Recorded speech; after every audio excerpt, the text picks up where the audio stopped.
This is the new Windy 34 Alize.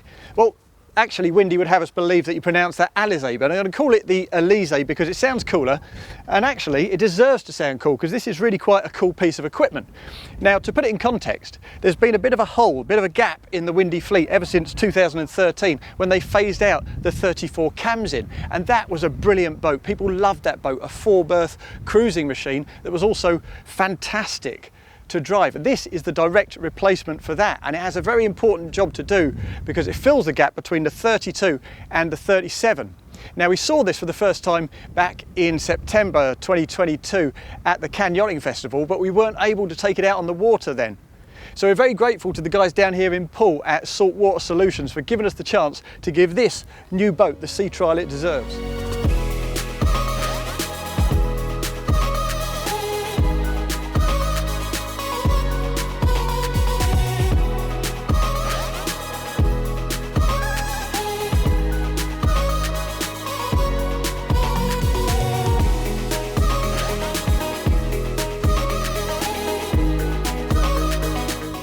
This helm position is, again, pretty classical Windy, I think. We've got a pair of helm seats, both with bolsters, another co-pilot seat over on the port side of equal quality with these little lateral braces that keep you in position when you're having a lively drive.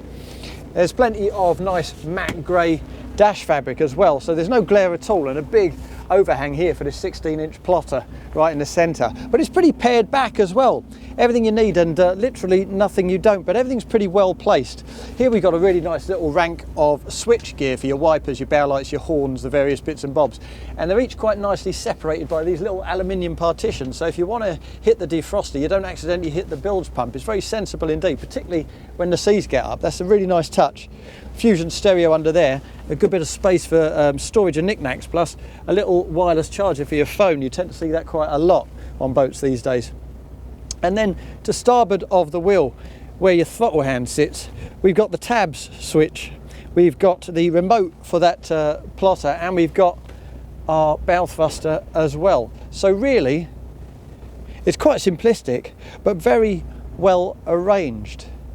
Now, if I sit down in here and perch my feet up, that is a really comfortable position to be in. Visibility is good, everything falls to hand, and are really well protected when we get underway as well, as you'll witness. With the bolster up, again, comfortable position.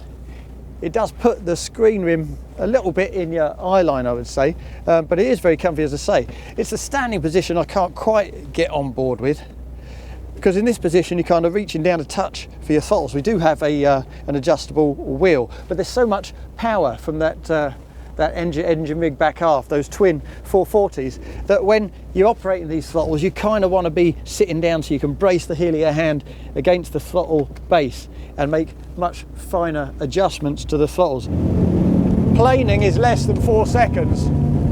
I'll trim her out a little and ease her back. We're easily passing 40 knots in 11 seconds. And that soft ride is immediately evident, as is the natural trim of the boat. Given a little chance, you just trim those legs a little bit, put the pace on, and even if you find yourself coming down off the back of a swell, just with the tips of that prop tipping at the water, you find the re-entry is really quite gentle, really quite mellifluous. It's quite satisfying. This boat also looks after you in terms of the dryness. Now, we've been out in some pretty rough stuff this morning, maybe 5 or 6 footers being whipped off the crest by sort of 15-20 knot gusts. And the activities of those spray rails is really impressive. There have been a few occasions where you're coming back down off a crest. I've got it a little bit wrong and there's a decent bit of pace going on, and you felt a beam wind on the starboard side, and me and the other guy in this boat, we've sort of ducked down anticipating a bit of water ingress over the top of that screen, but all we've really got is a couple of sprinkles on that aft bench and nothing at all more than that. It's very impressive indeed in that regard. And actually, the economy is really surprising too. Now, before we came out here today onto the water, we talked about that single D6 440 delivering 2 litres per nautical mile at 30 knots. Well, remarkably, we're seeing pretty much the same. 30 knots. I read off the dash there. We're doing about 64 litres per hour, so it's really only a tiny fraction above 2 litres per nautical mile. And if we put the pace on a little bit more, get up to 40 knots, well, that's only 2.5 litres per nautical mile. 45 knots, 3 litres per nautical mile. So at everything between 20 and 45 knots, we're getting a range from that 600 litre tanker between about 190 and 270 nautical miles. And that's really, really impressive for a boat with this kind of aggression, this kind of poke, this kind of grunt. Good though this boat is in the rough, and it really is good. As I say, it looks after you, very soft riding. It's tremendous fun in the softer stuff too, where you can really enjoy the grip in the turn. It absolutely hangs on a treat. In fact, if you leave it trimmed right in, you could argue it hangs on a bit too tight, so you can just lift the nose a little, just get a bit more air under that hole. But that traditional deep V is such a pleasure to drive.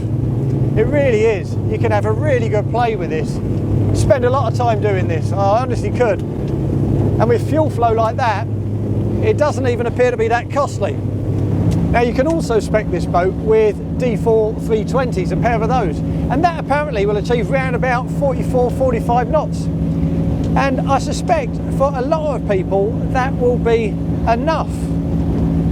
But of course, as a driver's boat, it's a difficult one to judge. It will be down to personal preference, but it almost feels like false economy to take a boat that's this capable and equip it with less than the top end option. And that's what we have here.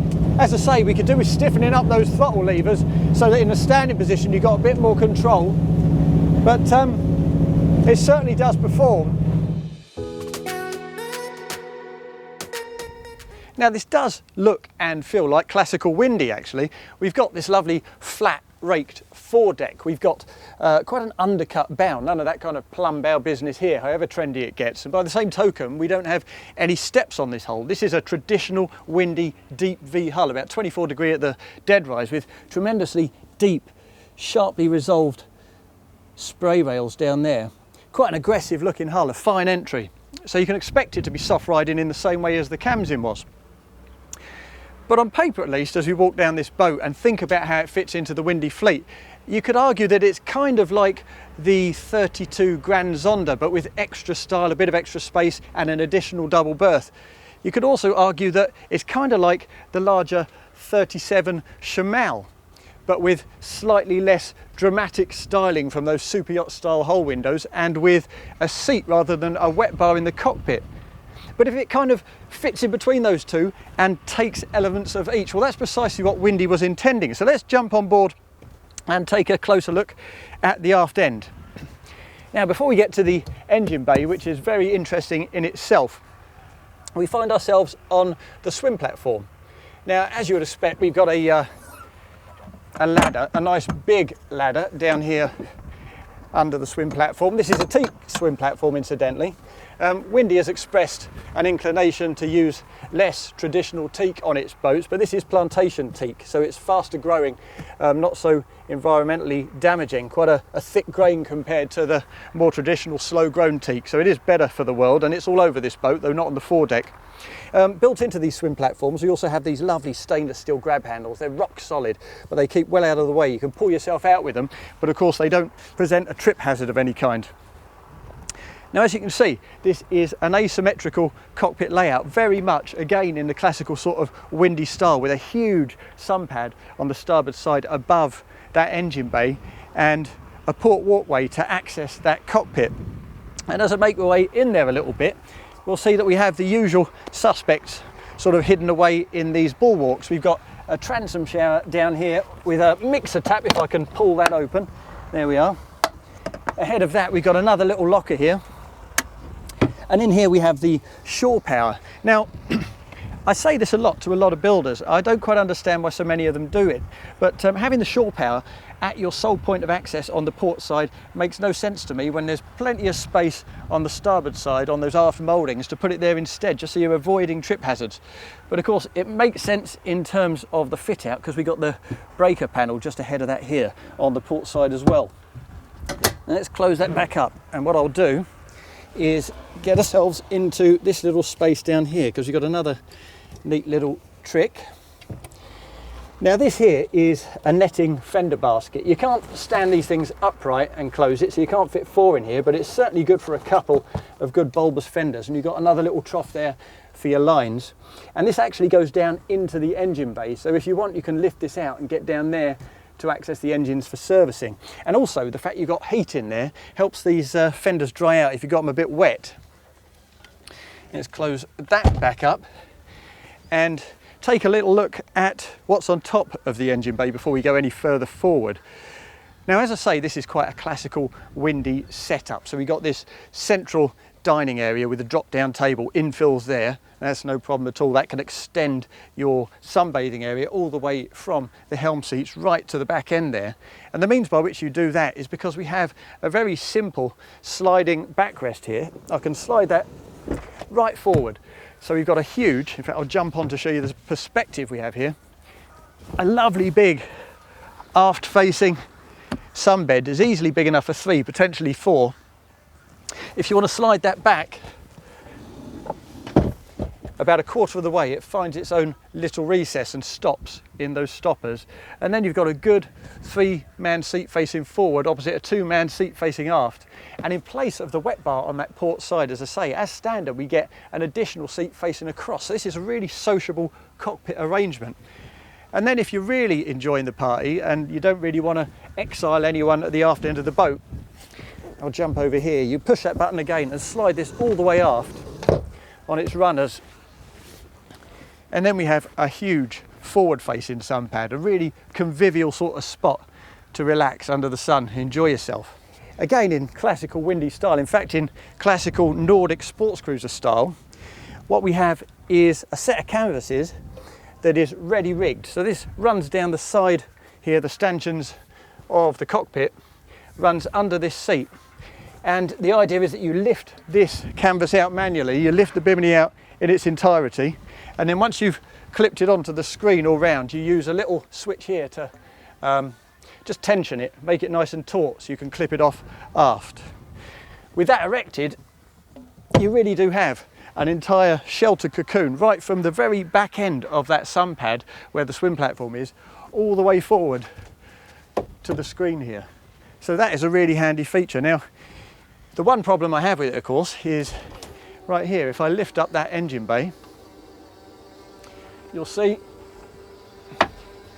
that in order to lift up those canvases and shelter your cockpit if it starts raining, what you have to do first is lift up this enormous engine hatch, which is not perfect, it's not problematic particularly, it's just not quite as finely resolved as you might expect from the windy stable. But if you come around here and take a look into this engine bay, we reach a really critical part of this boat, because this is the smallest boat in the windy fleet that enables you to fit these, a pair of D6 440s. Now you could spec this boat with a D6 440, a single, and in that, guys, it's apparently good enough for around about 39 knots, and you get a lot of cruising efficiency too. You get at 30 knots about 60 litres per hour, so 2 litres per nautical mile. Handles beautifully, of course, and gives you a range from that 600 litre tank around about 240, 250 nautical miles. But as I say, this is the smallest boat in the range that enables you to fit 2 of these for performance well in excess of 50 knots. They're apparently talking about 54 knots. So that's a very exciting proposition. And that's all achieved, of course, because you've got the extra 2 feet of length plus an extra 7 inches of beam. So there's not just room for these engines. I mean, we've also got a little bit of room down here on the starboard side for a Fisher Panda generator if you want it. We've also got a hot water tank down here in the leading part of that compartment, and next to that the isotherm air heater. So it basically takes all that lovely warm air from your engine bay, recirculates it onto your screens and down onto your feet at the helm to keep your view clear and your tootsies nice and warm. So that's a nice little touch. As you can see, this engine space is also beautifully lined, and actually, in spite of the fact we got a pair of these top-rated D6 440s, the guys down here at Saltwater Solutions tell me that it's actually very quiet underway.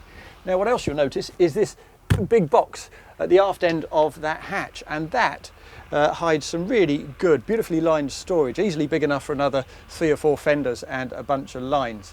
The lid is a bit unwindy, and then it flexes quite a lot. Looks like a bit of an emergency solution, so that could do with uprating, but it's fantastic space beneath there. Now, that extra length, and in particular that extra beam, that's not just great for your engine options, that's also great in terms of your internal space here in the cockpit, because of course we don't have any external side decks on this boat. All that beam is given over to this cockpit volume, and you really feel that, particularly in standard fit out without that wet bar, because that kind of, the extra elevation of that wet bar makes things feel relatively pinched. Here everything is wide open, and as I say, extremely convivial, and that's in spite of the fact, of course, that we have to distance the furniture from these bulwarks in order to fit the stanchions for those canvases in. So it's quite an impressive space, I have to say. What I also like here is the fact that rather than messing around with complex hinging systems, the storage spaces are really easy to access. You simply take off the entire unit in one, and then there's no restriction to the aperture. All that storage space is freely available to you to get bulky gear in. But here, as elsewhere, actually, these are not drained storage spaces, so we do see a little bit of water collecting in there. We also see that in the cup holders, actually, as well at the dash, which is a peculiar anomaly, but I'm sure it will be sorted on subsequent models. We've got that same simple, user-friendly storage solution on the port side too, in this standard fit out. If I take that away, you'll see there's a decent storage space in here, but what you see here is the back end of the compressor, and of course that is because we've got a drawer fridge built into the front end of this unit, and that makes loads of sense, because in the absence of the wet bar up here, you still want to get cold drinks without having to head down below to that galley, so that's great. But for me, if I was buying this boat, I would want to see some sort of permanent partition built in here, so that when you chuck your gear in, it's not rattling around and potentially damaging the back end of that compressor. Now, as I say, this has no side decks, so in traditional fashion, the means of access to your foredeck is directly through the centre of this screen. And I have to say, it's really quite comfortable. The steps are nice and big, and the angle of them is quite gentle too. You don't feel like you're ascending a vertical ladder here. It feels very safe, and of course, in true Windy style, we've got these kind of grab rails integrated into the screen rims right around, with plenty of room to get your fist behind it, so they're good too. And up on the foredeck itself, well, as I say, Windy doesn't tend to make their foredecks very bulbous or flabby. That's not the Windy way at all. They want it to be very flat, very raked. So generally the volume down below is not huge, but these are weekenders, not cruisers. Now, we don't have any cushions up here, but there is the option of them, and it covers the entire foredeck right up to this point, just short of that hatch for the anchor.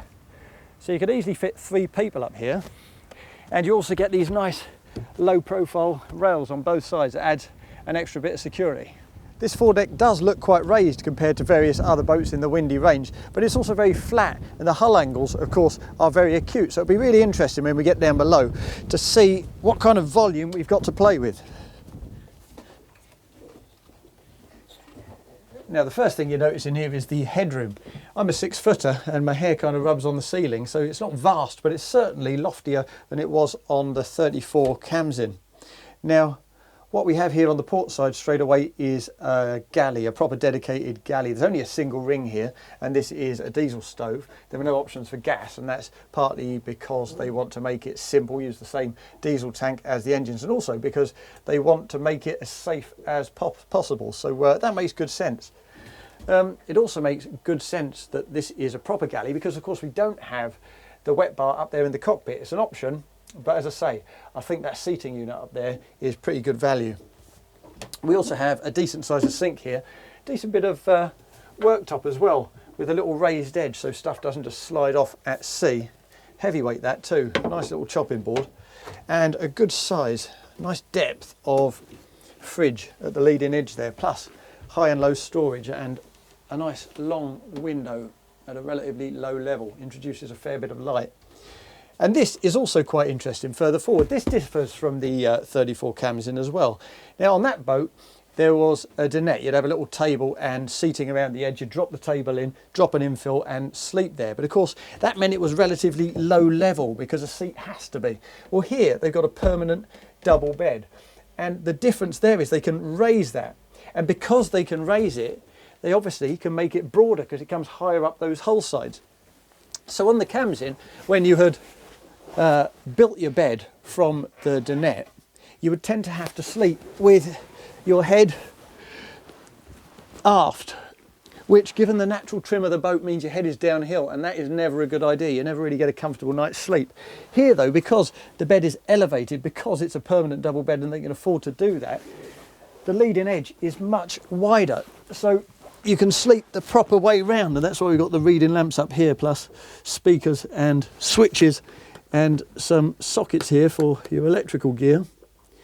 And also, in spite of the fact that they have that relatively flat foredeck up there, we do have decent seating headroom here. I mean, their views aren't vast. You get sort of a letter slot view of the water, but it's not a bad attempt at all.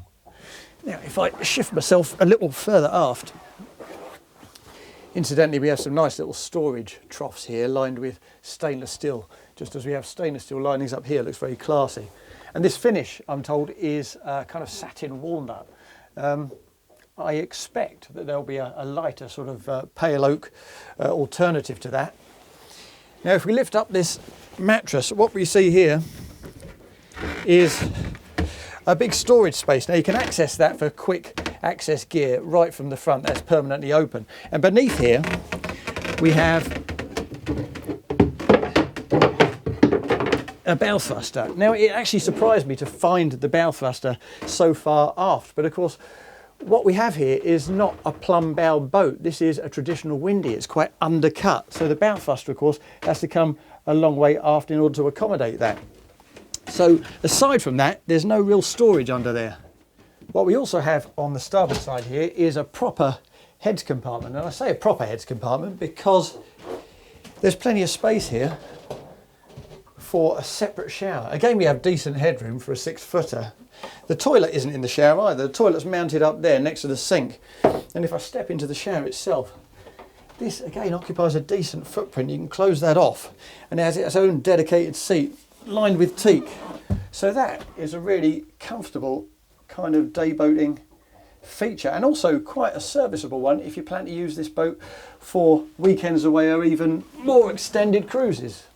Now let's pop out of there and move a little further aft, because what helps differentiate this from the smaller 32 is this area here.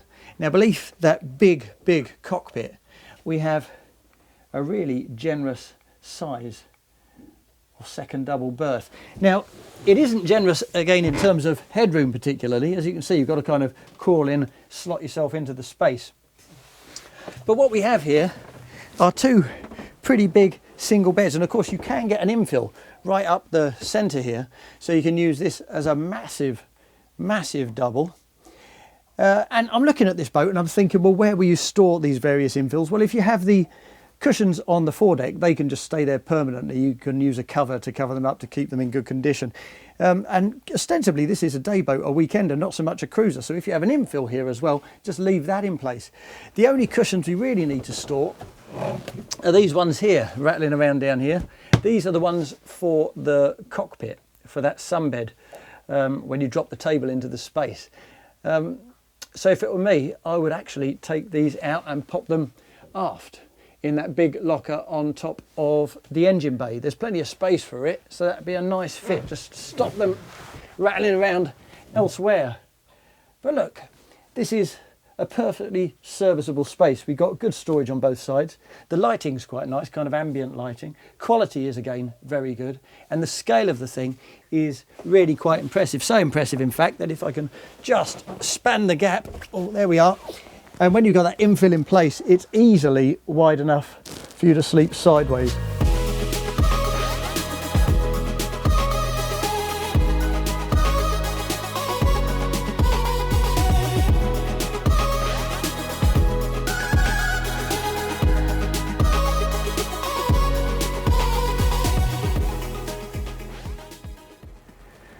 Well, we said at the outset, didn't we, that there was a gap in the Windy fleet, and a very easy way to understand that gap is by looking at the pricing. Now, the 32 Grand Zonda, that's available from a base package price, including VAT, around about £340,000. But if you want to go to the next boat up, the 37 Chamal, you've got to pretty much double your money to £650,000. That's a hell of an ask for the owner of a 32 to go from that to the 37. So this new 34 Alize really does have a very important job to do, not least because, as I say, that original 34 Khamsin was so loved, and I'm happy to report that it absolutely nails it. There's this huge internal cockpit, there's plenty of engine choices. The weekending facilities, they're different, but they're really very serviceable indeed. And of course the performance is everything you would want from a Windy. Now, I know that Windy's diversified in recent years with its SR line of open boats and also with its tender line, but if you're a proper Windy fan, this is exactly the kind of boat you want to come and see.